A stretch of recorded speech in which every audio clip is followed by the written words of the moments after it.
हरेः पुलकभूषणमाश्रयन्ती भृङ्गाङ्गनेव मुकुलाभरणं तमालम् अङ्गीकृताखिलविभूतिरपाङ्गलीला माङ्गल्यदास्तु मम मङ्गलदेवतायाः।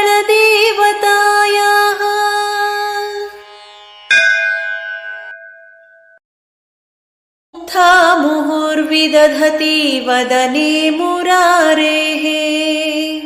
प्रेमत्रपा प्रणिहितानि गतागतानि मालादृशोर्मधुकरीव महोत्पलेया सा मे श्रियं दिशतु सागरसम्भवायाः। आमीलिताक्षमधिगम्य मुदा मुकुन्दम् आनन्दकन्दमनिमेषमनङ्गतन्त्रम् आकेकरस्थितकनीनिकपक्ष्मनेत्रम्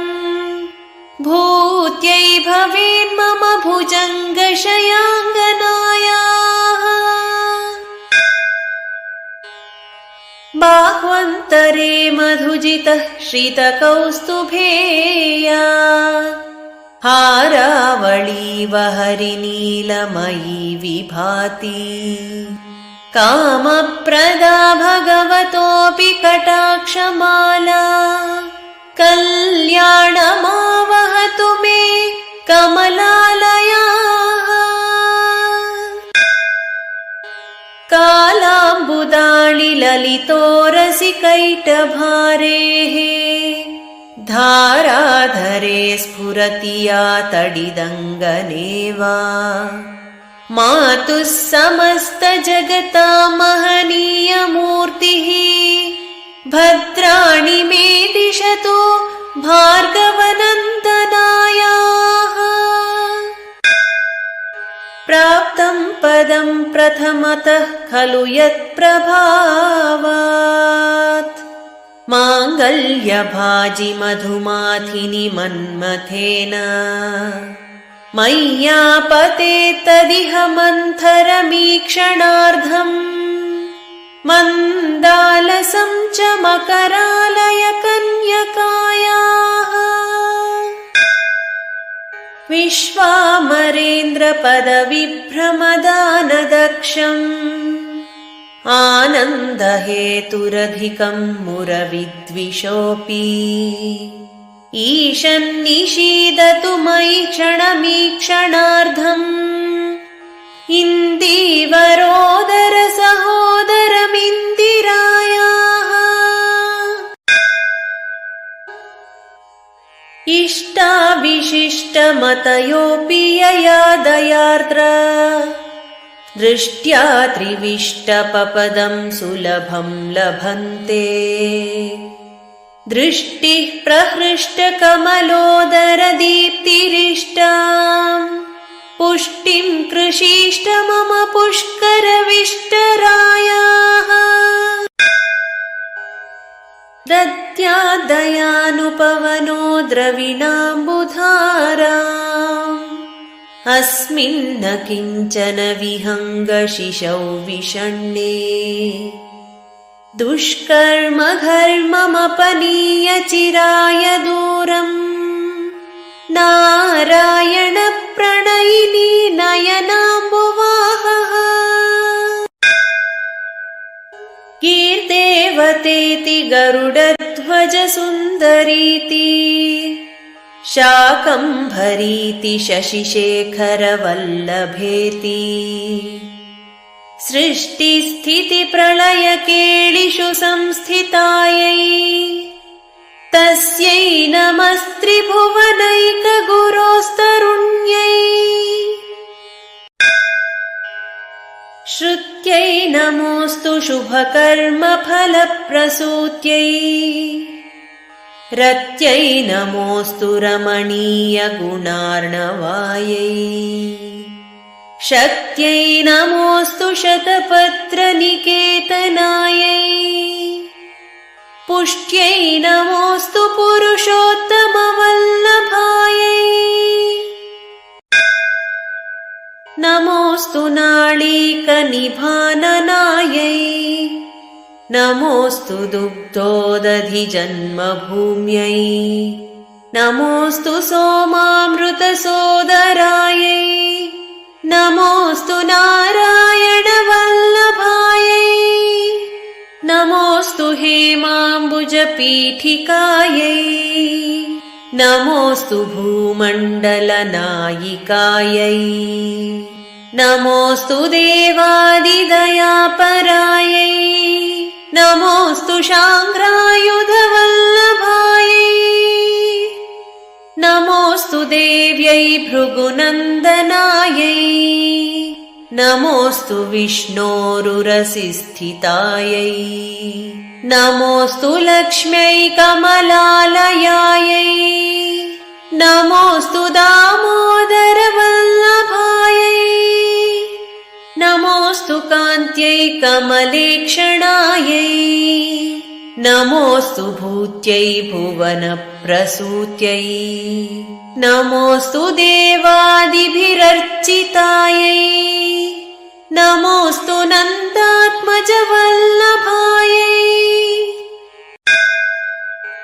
सम्पत्कराणि सकलेन्द्रियनन्दनानि साम्राज्यदानविभवानि सरोरुहाक्षी त्वद्वन्दनानि दुरिताहरणोद्यतानि मामेव मातरदिशं कलयन्तु मान्ये यत्कटाक्षसमुपासना विधिः सेवकस्य सकलार्थसम्पदः सन्तनोति वचनाङ्गमानसैः त्वां मुरारिहृदयेश्वरीं भजे सरसिजनिलये सरोजहस्ते धवळतमांशुकगन्धमाल्यशोभे भगवति हरिवल्लभे मनोज्ञे त्रिभुवनभूतिकरि प्रसीद मह्यम् दिग्गस्थिभिः कनककुम्भमुखावसृष्टा स्वर्वाहिनि विमलचारुजलाप्लुताङ्गीम् प्रातर्नमामि जगतां जननीमशेष लोकाधिनाथ गृहिणीममृताब्धिपुत्रीम् कमले कमलाक्षवल्लभे त्वम् करुणापूरतरङ्गितैरपाङ्गैः अवलोकय मावकिञ्चनानाम् प्रथमं पात्रमकृत्रिमं दयायाः स्तुवन्ति ये स्तुतिभिरमोभिरन्वहम् त्रयीमयीं त्रिभुवनमातरं रमाम् गुणाधिका गुरुतर भाग्यभागिनो भवन्ति ते भुवि बुधभाविताशयाः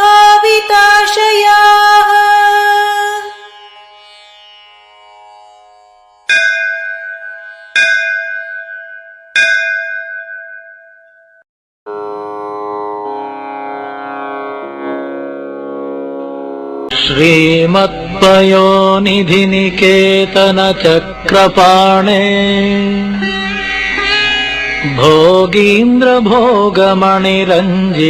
भोगीन्द्रभोगमणिरञ्जितपुण्यमूर्ते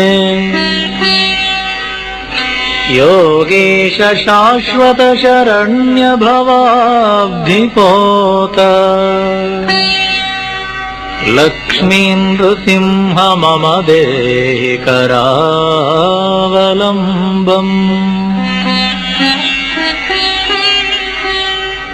ब्रह्मेन्द्र रुद्रमरुदर्ककिरीटकोटि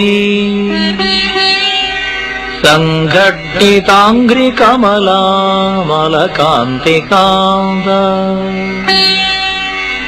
लक्ष्मीलसत्कुचसरोरुहराजहंसा लक्ष्मी नृसिंह मम देहि करावलम्बम्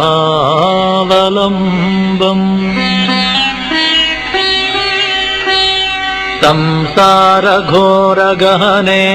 चरतो मुरारे मारोग्रभीकरमृगप्रवरादितस्य आर्तस्य मत्सरनिराघनिपीडितस्य लक्ष्मी नृसिंह मम देहि करावलम्बम्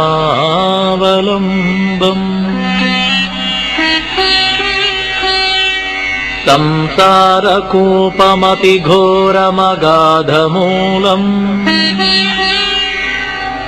सम्प्राप्य दुःखशतसर्पसमाकुलस्य दीनस्य देवकृपणा पदमागतस्य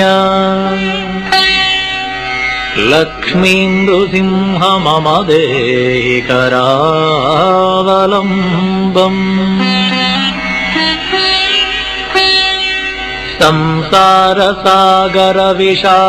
संसारसागरविशालकरालकाल नक्रग्रहग्रसननिग्रहविग्रहस्य व्यग्रस्य रागरसनोर्मिनिपीडितस्य लक्ष्मी नृसिंह मम देहि करावलम्बम्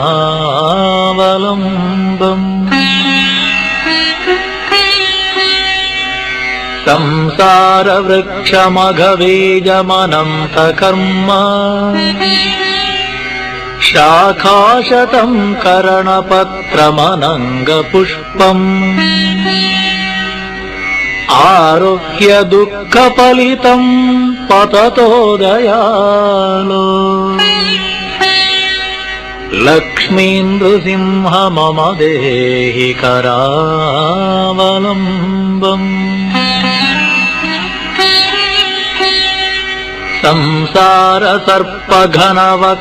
संसारसर्पघनवक्त्रभयोग्रतीव्र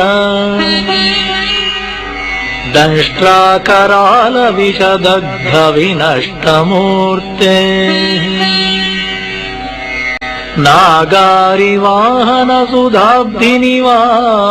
नागारिवाहनसुधाब्धिनिवासशौरे लक्ष्मी नृसिंह मम देहि करावलम्बम्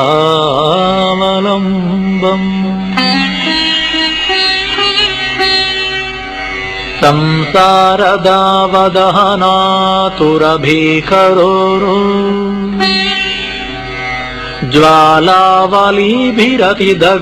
ज्वालावलीभिरतिदग्धतनूरहस्य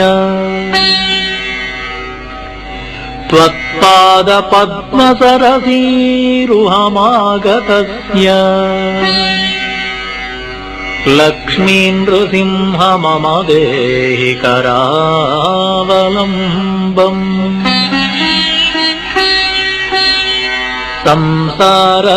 संसारजालपतितस्य जगन्निवास सर्वेन्द्रियार्थबडिशाग्रझषोपमस्य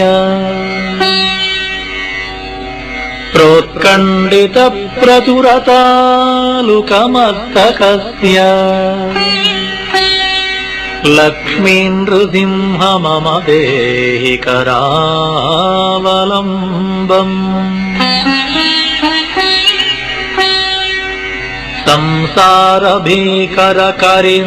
संसारभीकरकरीन्द्रकराभिघात निष्पिष्टवर्मवपुषः सकलार्तिनाश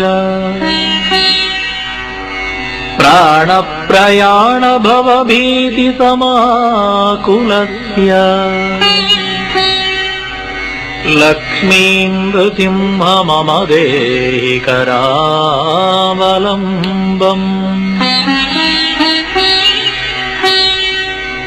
अन्धस्य मे हृतविवेकमहाधनस्य चोरै प्रभो बलिभिरिन्द्रियनामधेयैः मोहान्धकूपकुहरे विनिपातितस्य लक्ष्मीन्द्रसिंह मम देहि करावलम्बम्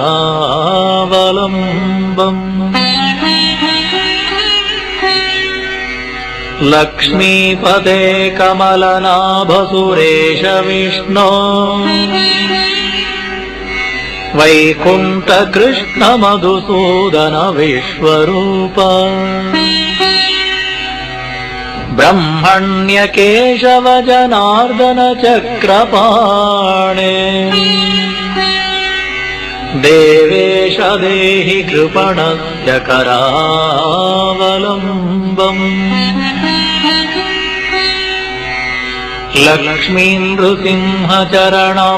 लक्ष्मीनृसिंहचरणाब्जमधुव्रतेन स्तोत्रं कृतं सुखकरं भुवि शङ्करेण एतत् पठन्ति मनुजा हरिभक्तियुक्ताः ते यान्ति तत्पदसरोजमखण्डरूपम्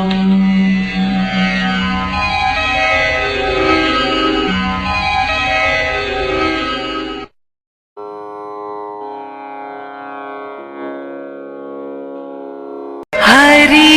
ओम् हिरण्यवर्णां हरिणीं सुवर्णरजतस्रजा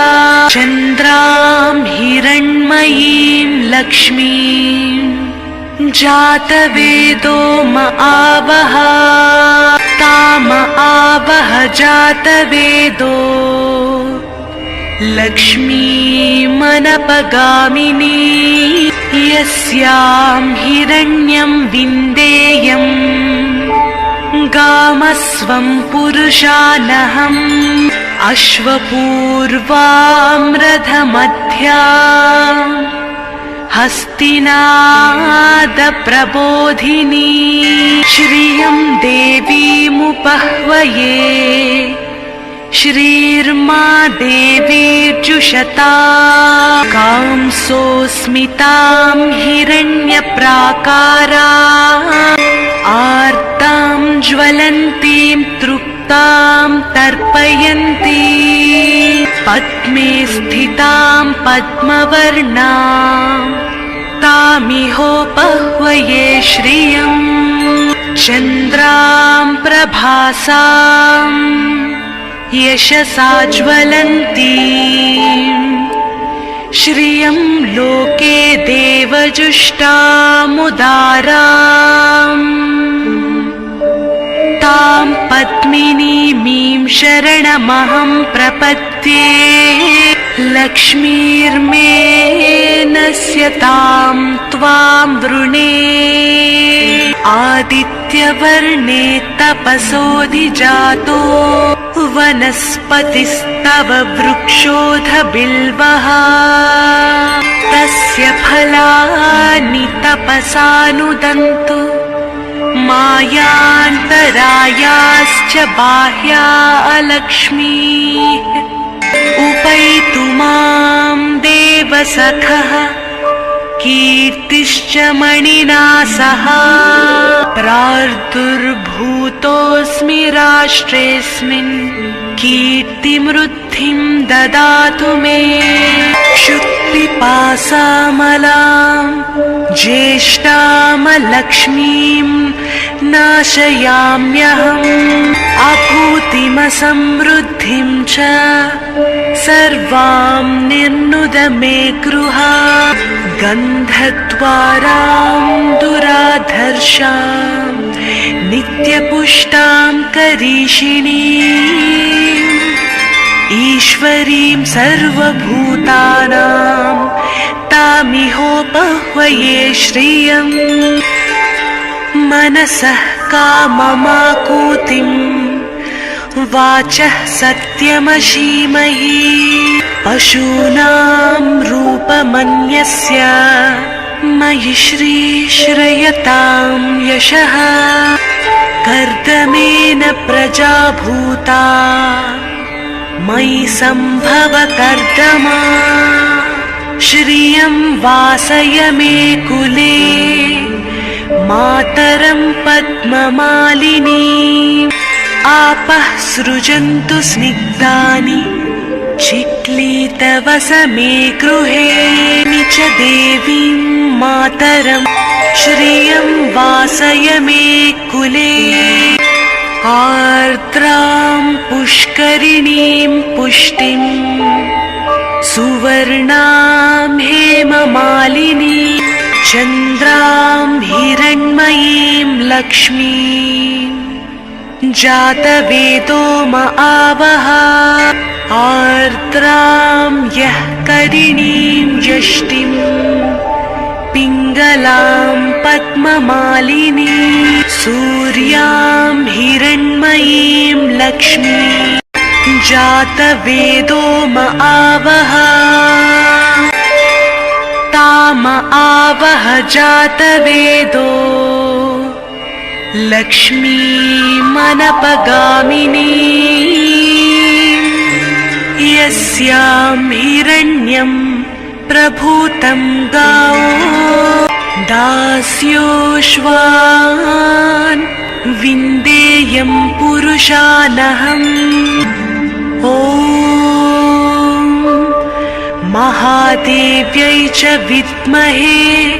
विष्णुपत्नी च धीमहि तन्नो लक्ष्मीः प्रचोदयात् ॐ शान्ति शान्ति शान्तिः ಭಾಗ್ಯದ ಲಕ್ಷ್ಮೀ ಬಾರಮ್ಮ ನಮ್ಮಮ್ಮನಿ ಸೌಭಾಗ್ಯದ ಲಕ್ಷ್ಮೀ ಬಾರಮ್ಮ ಭಾಗ್ಯದ ಲಕ್ಷ್ಮೀ ಬಾರಮ್ಮ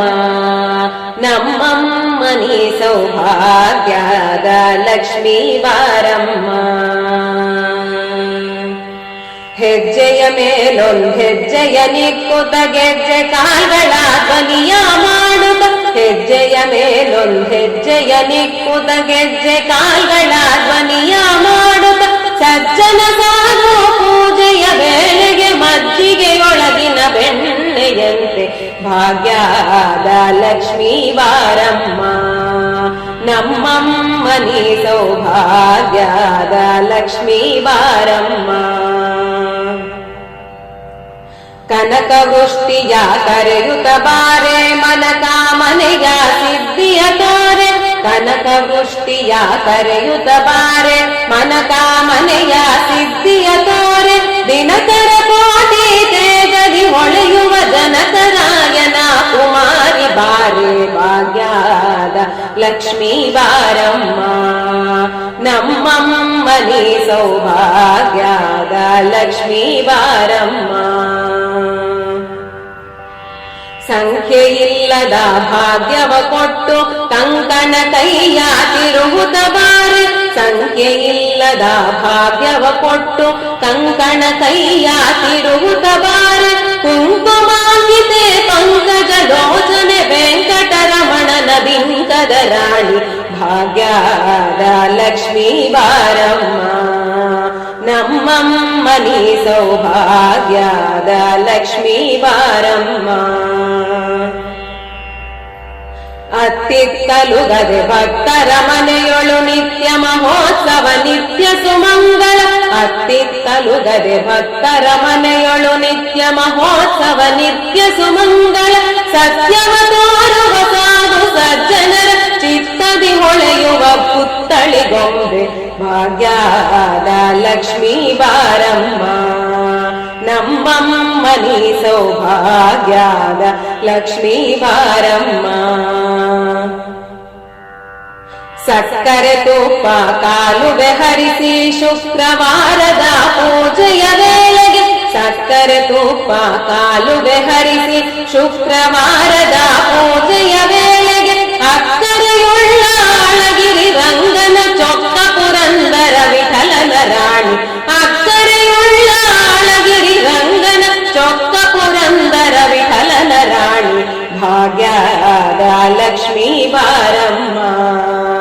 ನಮ್ಮಮ್ಮನಿ ಸೌಭಾಗ್ಯದ ಲಕ್ಷ್ಮೀ ಬಾರಮ್ಮ ನಮ್ಮಮ್ಮನಿ ಸೌಭಾಗ್ಯದ ಲಕ್ಷ್ಮೀ ಬಾರಮ್ಮ